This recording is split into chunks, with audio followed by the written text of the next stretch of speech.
Hi everybody. Just to say once again thanks to all my subscribers, thanks for sticking with me, and your numbers have grown a bit bigger over the last week, which is great. I know that I've said I'm a fan of Star Trek and I like cooking, but I've been a fan of other things in my life, and I thought maybe I'd tell you a story from my teenagerhood to illustrate that. When I was about 14 or 15, all my friends would be they were really into David Cassidy, Donny Osmond, David Essex, who's he? And I couldn't go for them at all. Didn't do anything for me. Too young, too plastic. And I kind of preferred older men, and particularly I was a big fan of Oliver Reed. Big fan of Oliver Reed.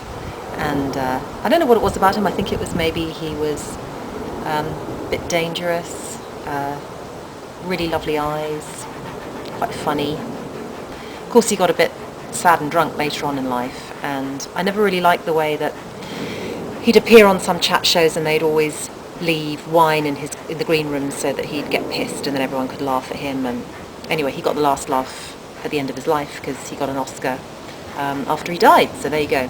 But big fan of Oliver Reed.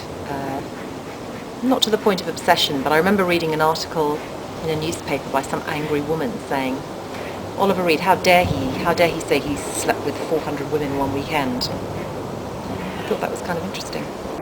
And I decided I'd really like to at least see him one day in the flesh. And, well, actually, before I go on with the story, you've got to understand a little bit about my dad, because he plays a part in this as well.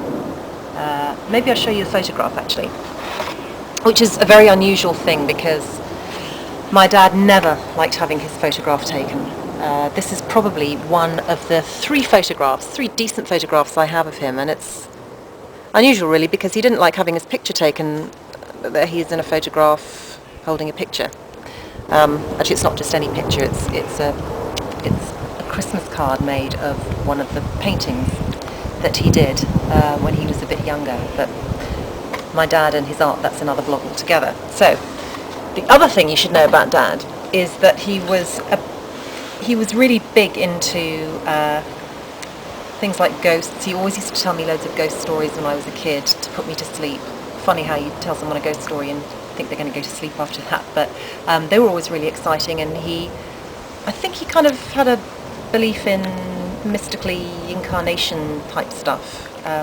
One of his best friends, we lived with them for 5 years in this really creaky house, and actually that's another story again, so I'll tell you about that some other time.